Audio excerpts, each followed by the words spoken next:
En la ocasión anterior estuvimos revisando las etapas básicas del proceso de compilación de un programa en C. Recordarán que consta de 3 etapas: precompilado, compilación y enlazado. Cada una de ellas con tareas específicas, bien claras y bien definidas, que hacen que partamos de un programa fuente, archivos C y archivos H, y obtengamos un archivo ejecutable. El día de hoy vamos a comenzar con la etapa práctica utilizando Visual Studio Code y GCC MinGW para practicar. Comenzar. Vamos a ejemplificar todo lo que he platicado hasta este momento. Para ello vamos a crear un programa utilizando Visual Studio Code, y lo primero que voy a hacer es, dentro de la carpeta de compilación, que es una carpeta que ya he creado previamente, voy a crear un nuevo archivo y ese archivo le voy a llamar ejemplo1.c.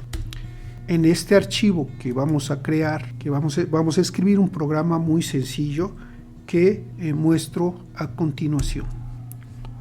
Podemos identificar en este programa las directivas al compilador. Una directiva siempre empieza con el símbolo gato o numeral, seguida de un texto que puede ser include, define, if, else, and if, etc.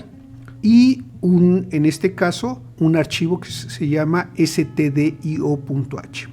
¿Qué indica la directiva include? La directiva include le indica al precompilador que busque el archivo llamado stdio, tome su contenido y lo coloque justamente aquí donde está el include. El preprocesador tomará eso y lo colocará aquí justamente, sin hacer nada más. ¿Qué otras directivas podemos tener? Por ejemplo, podemos tener la directiva define.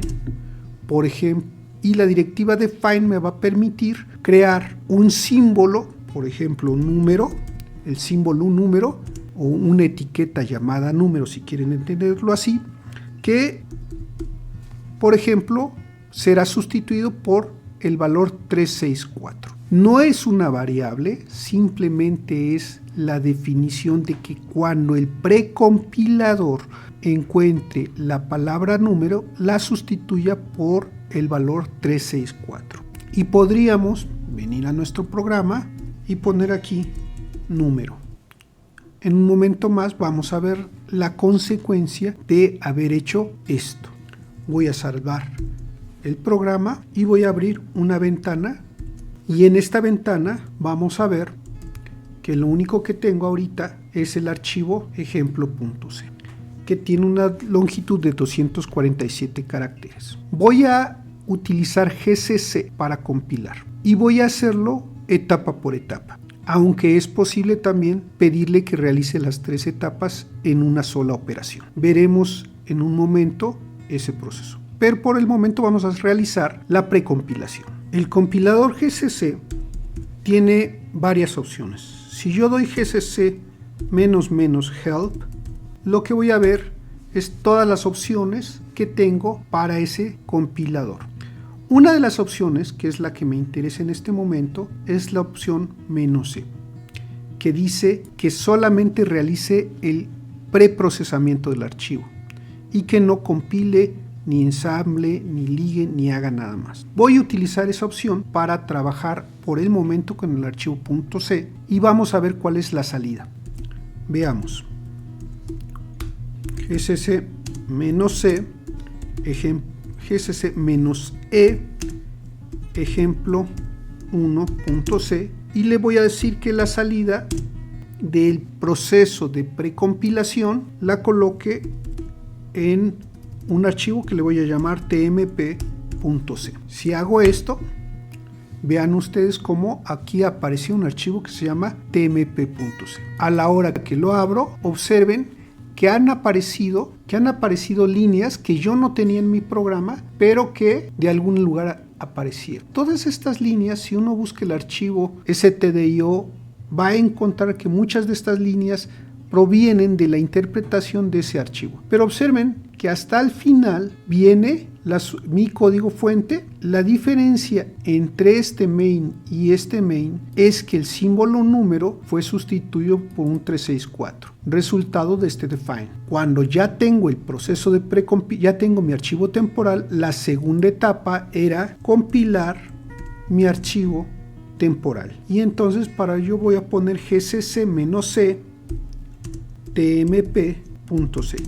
El switch "-c" le indica que realice la etapa de compilación, nada más. Es decir, va a tomar el archivo tmp, lo va a compilar y va a generar un archivo de salida que yo le voy a llamar tmp.o.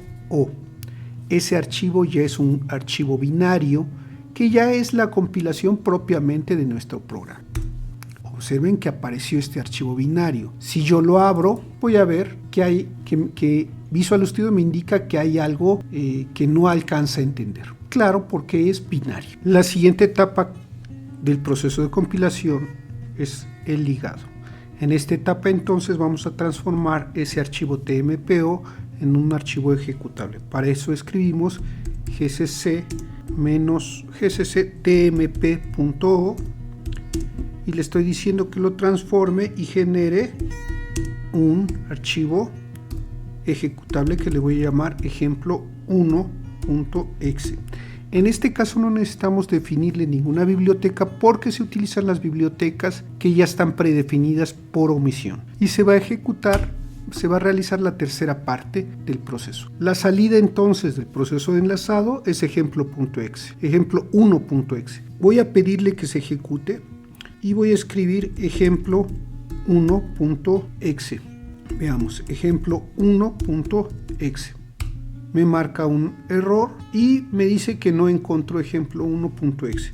Si pongo punto diagonal ejemplo1.exe, observen que se ejecutó. ¿Por qué fue esto? Simplemente porque estoy utilizando PowerShell. Y PowerShell espera que yo le diga en dónde encontrar el comando. Y en este caso, ejemplo.exe, le tengo que decir que lo busque en el directorio actual. Para decirle que quiero que lo busque en el directorio actual, tengo que poner punto diagonal y a continuación el nombre del archivo que quiero que se ejecute. Por eso obtuve este error aquí y por eso cuando ejecuté con punto diagonal ejemplo1.exe obtuve el resultado de sumar 364 más 4 más 5 y dividirlo entre 3. El resultado es 124.33. Pueden ustedes comprobar el resultado. Hasta aquí la primera parte del proceso de compilación. Hasta aquí por ahora. Si te gustó el video, comenta, dale like, suscríbete al canal y comparte. Y no olvides que en el mundo de la programación, cada error es una lección que te acerca más al éxito.